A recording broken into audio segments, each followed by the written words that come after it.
Reena, tiffin ready हुआ कि नहीं? कितना टाइम है? मुझे देर हो रही है। मेरी घड़ी, रुमाल, वॉलेट कहाँ है? आनंद ज़ोर ज़ोर से चिल्ला रहा था।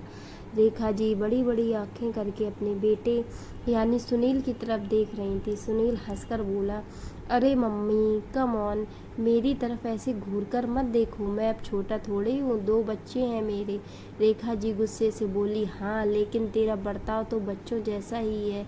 आनंद फिर हंस दिया और बोला, मम्मी मम्मी जी आप भी ना। रेखा जी काफ़ी लंबे समय से यह सब देख रही थीं। उनको लगने लगा था कि शायद उनसे सुनील का पालन पोषण करने में कोई कमी रह गई है। वह सोचते सोचते भूतकाल में गुम हो गई। घर मतलब जेल, घर की महिला की रत्ती भर भी कीमत नहीं। यह सब देखते देखते सुनील बड़ा हुआ है। जैसे जैसे बड़ा हुआ मैंने उसे क्या कुछ नहीं सिखाया। खुद के काम खुद ही करना चाहिए। कभी अकेले रहना पड़े तो कुछ साधारण सा पका कर खाना आना चाहिए। अपने से छोटे बड़े सबको मान देना चाहिए, खासकर महिलाओं को। फिर भी ये क्यों इस तरह से बर्ताव करता है? छाया को तो कभी भी कुछ भी बोल देता है। घर की लक्ष्मी है वह, अब मैं क्या करूं इसका? अपने ऐसे इन विचारों में वो खोई हुई थी। तभी उनकी बचपन की सहेली सुचित्रा आई। सुचित्रा उनकी सिर्फ नाम की दोस्त नहीं थी, पक्की वाली दोस्त थी। रेखा का चेहरा देखकर ही सुचित्रा ने भांप लिया कि कुछ तो गड़बड़ है। सुचित्रा तुरंत बोली, रेखा कल पूरा दिन तुम मेरे यहाँ आओगी, ठीक है? हमने काफ़ी समय से ठीक से बातें नहीं की हैं। रीना ने भी उनका पक्ष लेते हुए कहा, आंटी जी ले जाइए मम्मी जी को अपने साथ साथ। बाबा को गए हुए 3 महीने हो गए हैं, लेकिन मम्मी जी घर से बाहर ही नहीं गई। मम्मी जी आप सचमुच थोड़ा बाहर हो आइए, आपको सच में अच्छा लगेगा। आंटी जी आज आप यहाँ रुकेंगी क्या? हम बनाते हैं ना एक बढ़िया सा प्लान। सुचित्रा तुरंत तैयार हो गई। शाम को बड़ा सा पाव भाजी बनाने के बाद सारा काम खत्म करके रीना भी सबके साथ पत्ते खेलने के लिए बैठी। सुचित्रा आंटी रीना को बोली, अब तू भी कुछ शुरू कर, इतनी अच्छी खासी पढ़ी लिखी है, घर में मत पड़ी रहे। घर के काम कितना भी कर लो, किसी को उनकी कीमत नहीं होती। रीना अपने आंखों के आंसू छुपाते हुए चेहरे पर झूठी मुस्कान के साथ हाँ बोली। रेखा जी ने इस बात को आगे बढ़ाते हुए कहा, सुचित्रा तूने मेरे मन की बात कह दी। रीना बेटा तुम सच में कुछ सोचो। जब तक सुनील ऑफिस से लौट आया, रीना तुरंत उठकर उसे पानी देने के लिए गई। शाम को पाव गर्म करके देते देते उसे थोड़ी देर लग गई। सुचित्रा आंटी ने सुनील को हंसते हंसते कहा, रीना को तुम अब पाव गर्म करके दे दो। आंटी ने कहा था इसलिए अनिल ने पाव गर्म करके दे दिया। फिर से गपशप शुरू हुई। आज पिताजी के जाने के बाद पहली बार माँ इतनी खुश है, यह देखकर दिल खुश हुआ। सुचित्रा आंटी को जल्दी जाना था, इसलिए जल्दी जल्दी जैसे तैसे काम खत्म करके रीना बाहर आई। देर हो रही थी, लेकिन माँ को इतना ज़्यादा खुश देखकर, आज मैं सबके लिए कॉफ़ी बनाऊंगा बोलकर सुनील अंदर गया। रीना उसे ही देख रही थी। थोड़ी जल्दबाजी में काम करने की वजह से किचन में थोड़ी सी गंदगी रह गई थी। सुनील रीना पर जोर से चिल्लाया, क्या है ये?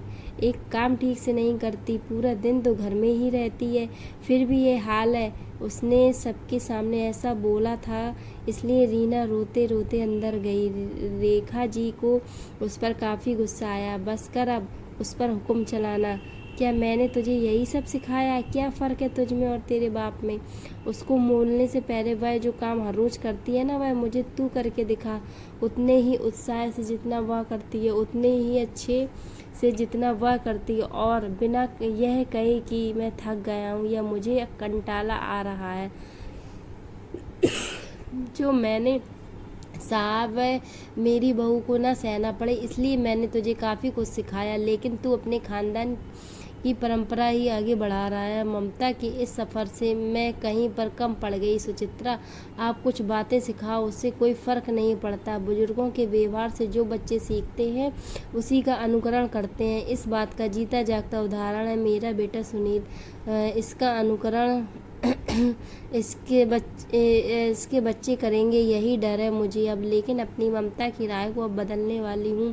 सास के रूप में मेरी बहू से मुझे जो प्यार मिला है, मैं उसको संभाल कर रखने वाली हूँ। माँ का अलग सा रूप देखकर सुनील को अजीब सा लगा।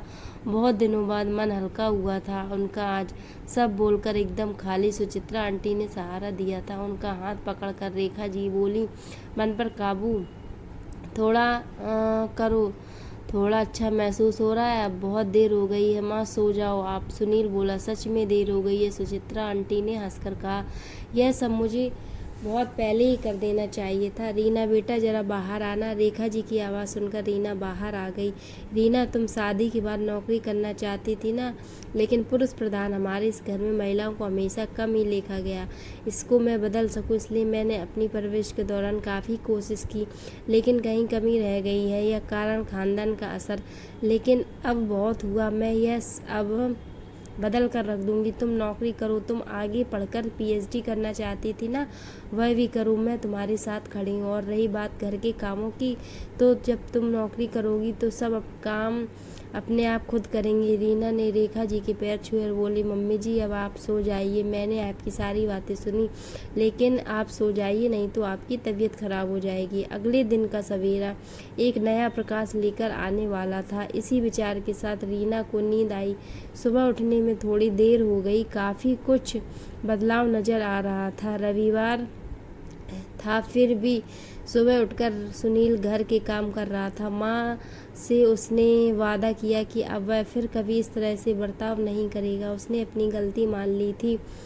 साल भर में ही पूरे घर की काया पलट हो गई। सभी लोग स्वयंसिद्ध का पालन कर रहे थे। रीना ने अपनी अधूरी पढ़ाई पूरी करके घर के पास ही अपना ऑफिस खोल लिया था। हर व्यक्ति अपनी जवाबदारी निभा रहा था, इसलिए घर के हर छोटे मोटे कामों का महत्व सबको समझ में आया। अपना इस तरह का बदला हुआ घर देखकर रेखा जी को अलग दिन सुकून मिला, और इस बात की संतुष्टि भी कि ममता की राह में वह कहीं पर कम नहीं पड़ी। अगर आपको ये स्टोरी अच्छी लगी है तो ऐसी स्टोरी सुनने के लिए इस चैनल को सब्सक्राइब करें।